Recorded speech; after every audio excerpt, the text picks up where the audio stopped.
All right, ladies and gentlemen, welcome back to the channel, guys. Today we have a Chicago Bulls video for you. Now, before I get into this video, if you guys could like the video and hit that sub button if you're not already subscribed, because we are 30 subscribers away from 4.5K, and that is just a huge milestone for me. So thank you guys so much, man. I really appreciate it.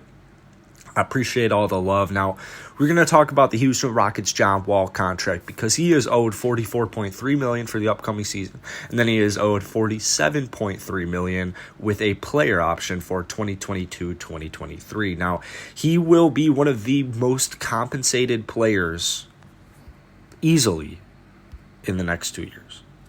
So, I want to talk about him possibly going to the Chicago Bulls. And, as a Bulls guy and as a Rockets guy, as I make, videos for both teams, this is kind of the best of both worlds. Now, basically, I found this trade idea off of Fansided, and it goes like this. It's extremely simple. The Rockets get Tomas Satoransky, and the Bulls get John Wall. That is it. That is literally the trade. So, you've got on the Bulls side, you've got Zach LaVine with a contract extension that's looming. You've got Vucevic entering the end of his prime. And so that makes the Bulls in a tough situation where they need to win now. And if they want to make any noise in the Eastern Conference, they're going to have to make a big-time move. And John Wall isn't necessarily, the old star that he used to be, but he definitely is a solid third option for the Bulls. Now, I watched pretty much every single Rockets game this season, so I got my fair share of John Wall. And before even he was on the Houston Rockets, this guy is a pick-and-roll legend, right? So he and Nikola Vucevic, they would just mutually benefit off of each other. You add in some playmaking that he can provide next to Zach LaVine, and then all of a sudden the Chicago Bulls look like a pretty solid playoff team.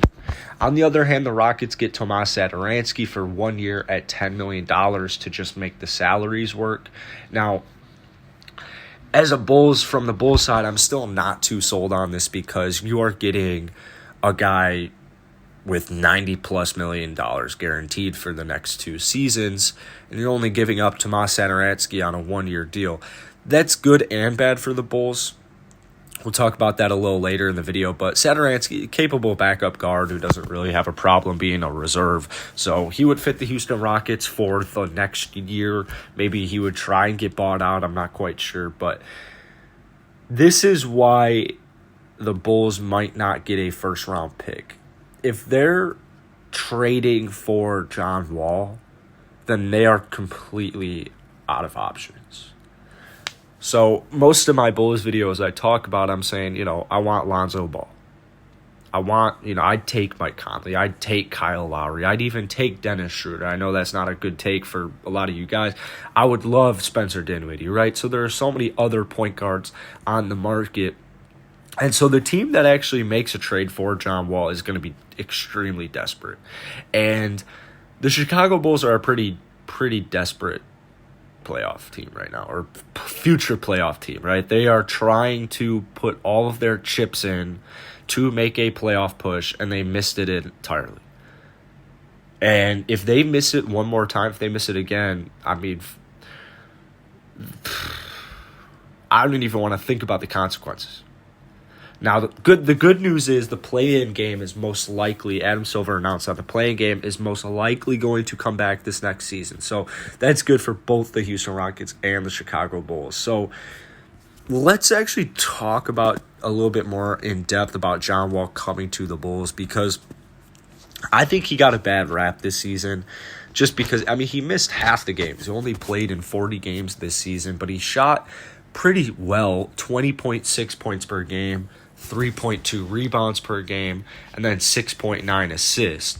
Now, you've got to keep in mind he hadn't played in a couple of years, and this was a pretty good return. This was a pretty good comeback. He actually shot 32% from deep, which doesn't sound great, but when you think of him as a 32% career three-point shooter, it's good that his shot isn't dropping significantly. Now, by no means is 20 and a half and 7 assists per game bad. And I think that the Chicago Bulls could use so many different parts of John Wall's game. First off, one of my favorite parts about this trade is that Kobe White stays on the team. You know, they get to keep Kobe White. And that's one of my favorite parts of the trade. Another part I like about the trade is, you know, I mentioned it a little earlier in the video, is John Wall's playmaking is very solid. He averages 7 assists. He averages 20 and a half points per game. He can score on his own. In fact, he does that a lot. That was kind of an issue I had with John Wall towards the end of the season, is it would become the fourth quarter and John Wall would literally just put everything out on the line. And it's kind of a love-hate situation, because I love John Wall putting every single thing on the line, his whole body on the court. But at the same time, I want to see him pass the ball. Now, it might be just a different situation with the Houston Rockets, because he didn't really get to play too many games with KPJ. Christian Wood was battling injuries a lot. So for a good portion of those 40 games for John Wall, it was pretty much just him out there trying to make things happen. Now, something that's underutilized, underappreciated, under-talked about for John Wall's game, which I would love on the Chicago Bulls as well, is his defensive presence. Defensively, he can do more than just hold his own. I mean, I can think of a couple of occasions where John Wall maybe didn't win I can think of one game where he did win the game, but I can think of a couple of occasions where his defensive effort and his defensive stops, whether it's through steals, whether it's through just stopping a guy in front of you, causing the right pass, whatever it is, pass leading to steal, whatever it was, John Wall on the defensive end showed me that he is still giving his all at, 31 years old.